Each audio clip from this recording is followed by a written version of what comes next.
Di samping tangga menuju lantai atas, Mikey mencoba menenangkan diri sembari memaksa dirinya untuk tidak menangis. Namun apa daya, kesedihan adalah perasaan yang membuat kita menjadi manusia. Oleh karena itu, sekuat apapun Mikey menahan kesedihannya, air mata Mikey tetap saja mengalir begitu deras. Menangis bukan berarti kau lemah.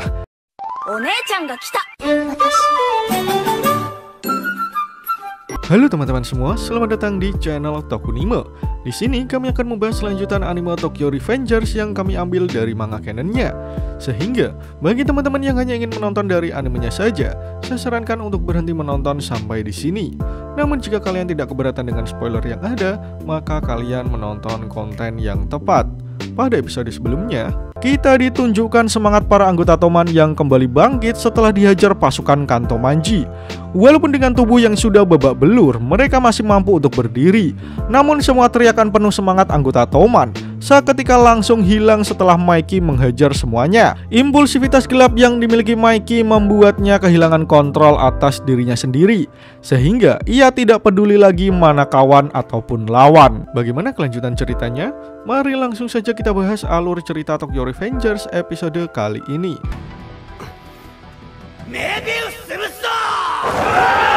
Pada episode kali ini, kita akan ditunjukkan masa lalu Mikey dengan keluarganya. Panel pertama menunjukkan masa kecil Mikey yang terlihat imut. Di sana, ia berkata jika ia hanya memiliki satu kenangan bersama ayahnya. Kemudian kita ditunjukkan sosok ayah Mikey. Gaya rambutnya yang sedikit bergelombang malah mengingatkan saya dengan Takemichi. Namun di sana ayah Mikey terlihat bahagia bermain bersama anaknya. Kemudian ia memberikan mainan Kapten Amerika yang disebutnya sebagai pahlawan terkuat dan terhebat yang ada di Amerika. Mikey yang mendengar kata kuat langsung berteriak senang mendapatkan mainan baru.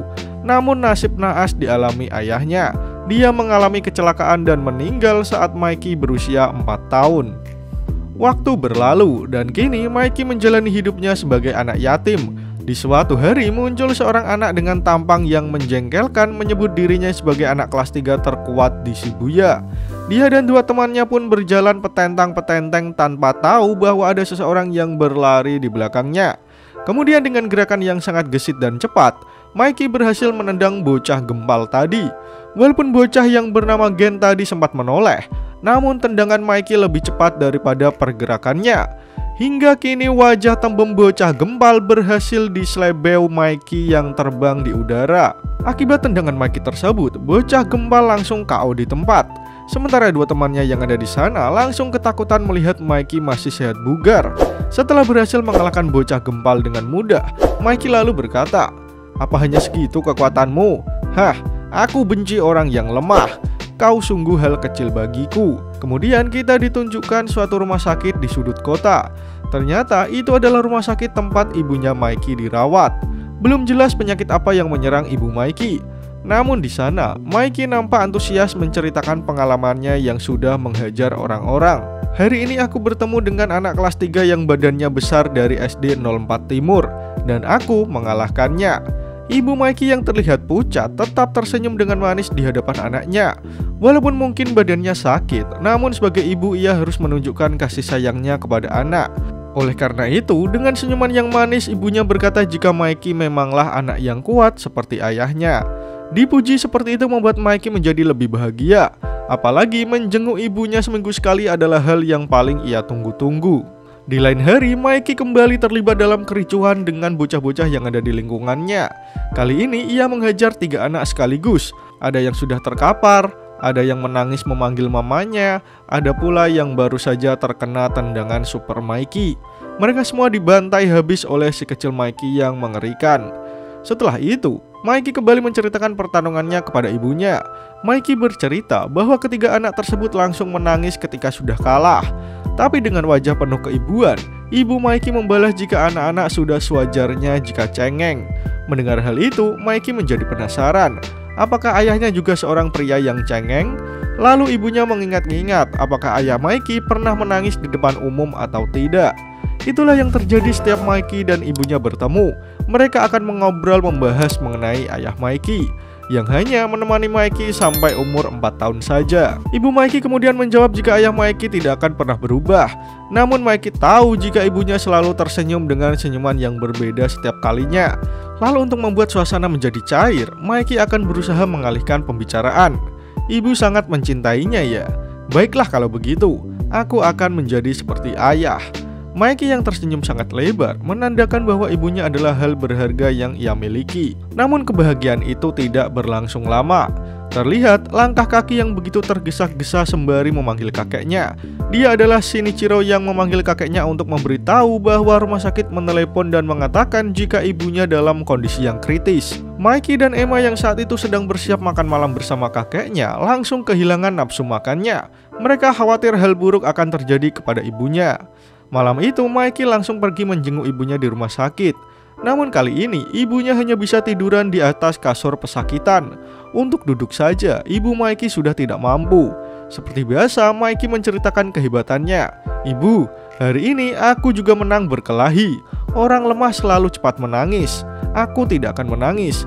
Itulah kenapa ibu harus cepat pulang, supaya aku bisa melindungi ibu. Mikey berkata kepada ibunya dengan tatapan yang sangat tulus.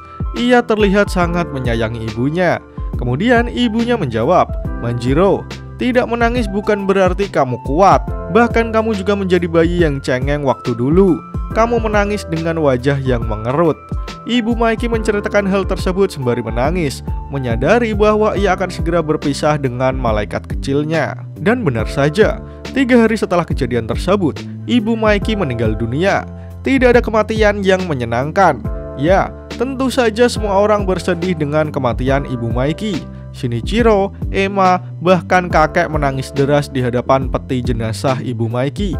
Tak kuasa dengan kesedihan yang ia rasakan, Mikey memutuskan untuk keluar ruangan. Di samping tangga menuju lantai atas, Mikey mencoba menenangkan diri, sembari memaksa dirinya untuk tidak menangis. Namun apa daya, kesedihan adalah perasaan yang membuat kita menjadi manusia. Oleh karena itu, sekuat apapun Mikey menahan kesedihannya, air mata Mikey tetap saja mengalir begitu deras. Menangis bukan berarti kau lemah. Itulah pesan terakhir yang disampaikan ibunya kepada Mikey. Sebelum kalian lanjut nonton, bantu kami untuk menekan tombol subscribe dan nyalakan loncengnya supaya kalian tidak ketinggalan informasi menarik dari channel Tokunime. Setelah kematian ibunya, Mikey tetap melanjutkan kegiatannya dengan menghajar orang-orang. Tapi jika dulu ia menghajar anak-anak SD, kini berubah. Mikey sudah tidak segan-segan untuk menghajar anak-anak SMP yang mengganggunya. Terlihat para berandalan cilik ini tidak berkutik melawan kemampuan Mikey.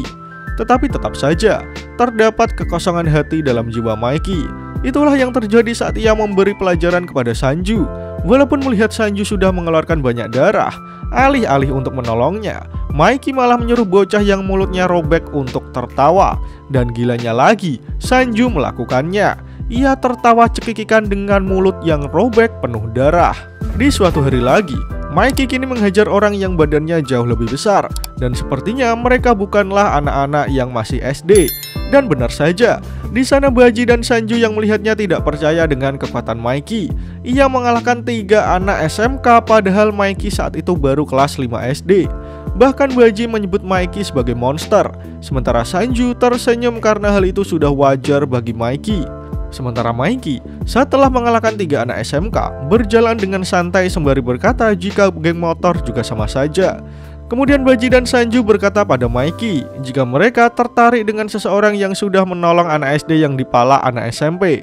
Mikey yang mendengar hal itu langsung tertarik juga. Lalu Sanju melanjutkan walaupun anak itu baru kelas 5 SD, tapi dia sudah memiliki tato naga di kepalanya. Nama anak itu adalah Draken. Pada awalnya Mikey berpikir jika itu adalah nama yang aneh. Kemudian mereka berpisah karena Baji baru saja kepikiran tentang suatu hal. Mikey yang berjalan sendiri merasa jika semua pencapaiannya masih belum cukup. Kemudian di pertengahan jalan, Mikey bertemu dengan Yamamoto. Di sana ia juga bertemu dengan anak yang punya tato naga di kepala. Keduanya sama-sama terkejut saat pertama kali bertemu. Seketika itu juga Mikey menyadarinya jika anak yang berada di depannya adalah Draken. Pertemuan yang tidak disengaja. Mikey menyukai orang yang kuat dan takdir menuntunnya untuk bertemu Draken. Anggota pendiri Toman satu persatu akhirnya mulai muncul. Namun sialnya, chapter pun berakhir. Pada episode kali ini, kita ditunjukkan masa lalu Mikey bersama keluarganya, bagaimana kehidupannya sebelum Toman dibentuk, kenangan bersama ayahnya, kenangan bersama ibunya yang ternyata menderita penyakit. Semua akhirnya terjawab di sini tentang masa lalu keluarga Sano. Selain itu, kita juga ditunjukkan masa kecil Sanju, Baji, dan juga Draken waktu pertama kali bertemu dengan Mikey. Menarik untuk menanti bagaimana kelanjutan cerita Tokyo Revengers di chapter selanjutnya. Jika kalian suka dengan pembahasan kali ini, jangan lupa share video ini ke sosial media kalian ya. Atau jika ada request, kritik, dan saran, langsung saja sampaikan di kolom komentar di bawah. Karena kritik dan saran kalian akan membantu channel ini terus berkembang. Akhir kata, terima kasih sudah menonton video ini hingga akhir. Sampai jumpa di video selanjutnya.